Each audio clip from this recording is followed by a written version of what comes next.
You're listening to the Bear in Mind podcast, episode number 43. A podcast uncovering identity, color, and love, where driving yourself crazy is totally sane and curable. Now your host, T. Vias. We all want to be unique in this world. I know I do. I always thought, well, I just want to feel unique, that I have a place in this world.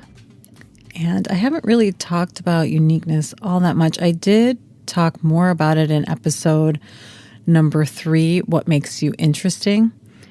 And I kind of explored the definition of being unique. And I think I've kind of taken in some more information about this. And I recently had a conversation with a friend, and she was referring to herself as unique.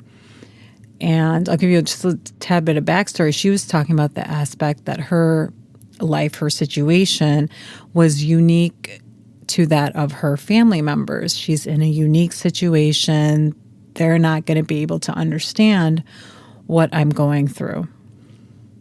And it's kind of one of those weird paradoxes that I think that's part of the human experience. We want to feel connected, part of a community, and at the same time, we want our own to be unique and feel individual, even if you've grown up more in kind of a collectivist society, which tends to be more of the Asian countries, where the group's needs are put up above the individual needs.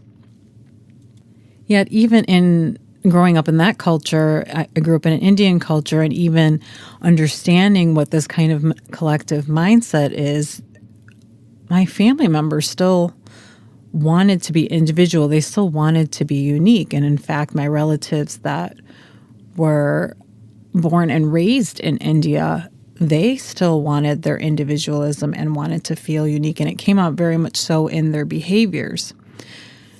And it's this paradox you kind of have to keep in mind. And it's kind of hard, I think, sometimes to navigate life because you want to feel connected and then at the same time you want to feel unique. So if we look at all the humans in the world, and I'm going to kind of separate out a group of humans. So if you have access to clean drinking water and food and the internet, I'm going to kind of look at that group, and you're not in a war-torn country, then basically, what does it mean to be unique? But before I answer that question, from my point of view, I want to take a look at how sometimes our uniqueness is used against us instead of for us. It doesn't help us in certain situations where we think that we want to be unique. And if I go back to the conversation with my friend, her uniqueness separated her from her family. She was more international than her family. She had, different circumstances that they just wouldn't understand. And we can often do this, like we think, we're more international or more modern. And sometimes this is seen in creating a separation between generations. One is kind of the more modern or moving with the times generation.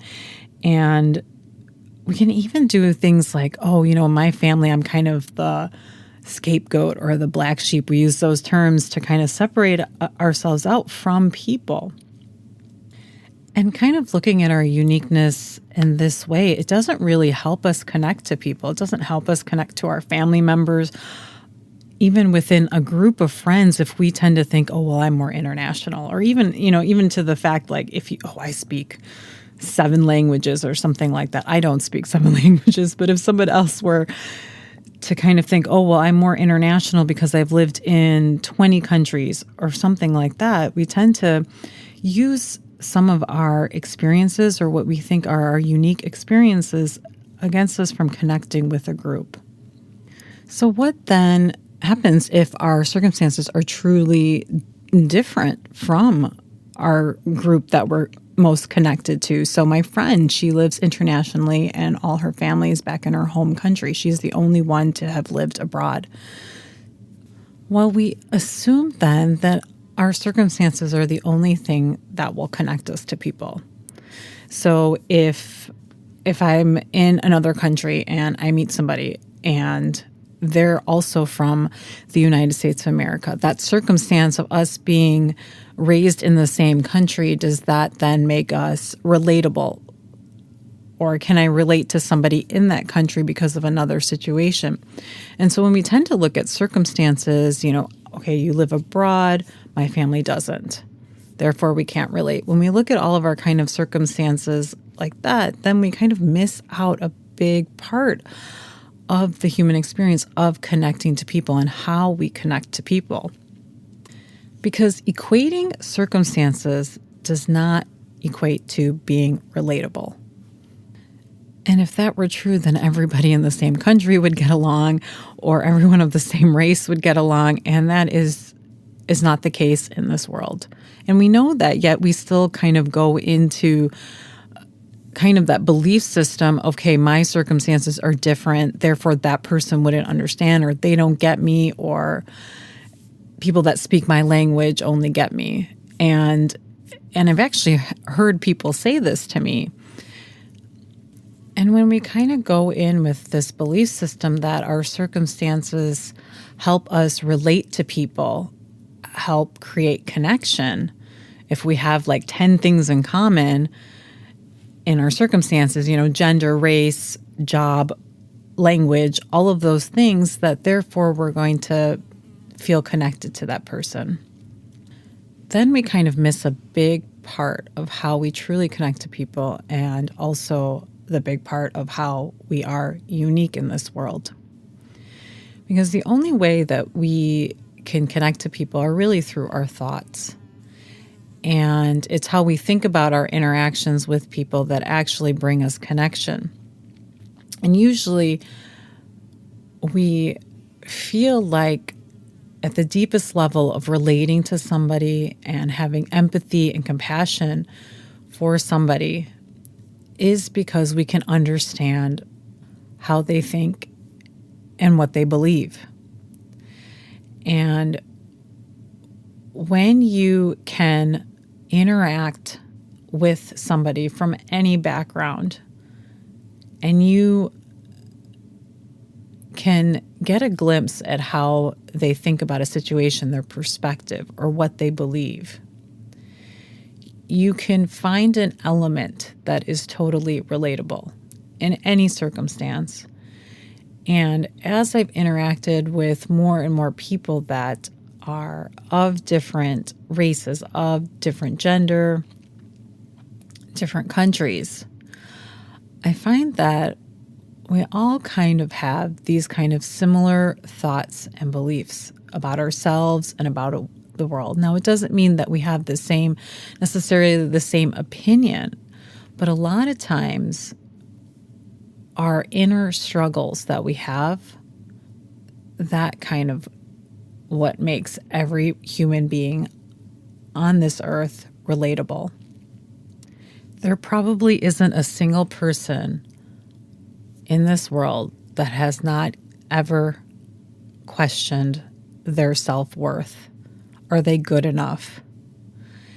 And that's one of those things where no matter what your circumstances, you can see that a lot of us do have kind of these insecurities and we doubt ourselves. And similar thoughts like this, that we create this kind of inner struggle that regardless of our circumstances, we in fact are more connected than maybe we are aware of. So then back to the original question of what makes us unique then. If we all can have this kind of internal struggle going on in ourselves. And one of the things that I've been growing into the idea of is that we all have different cumulative experiences in our life.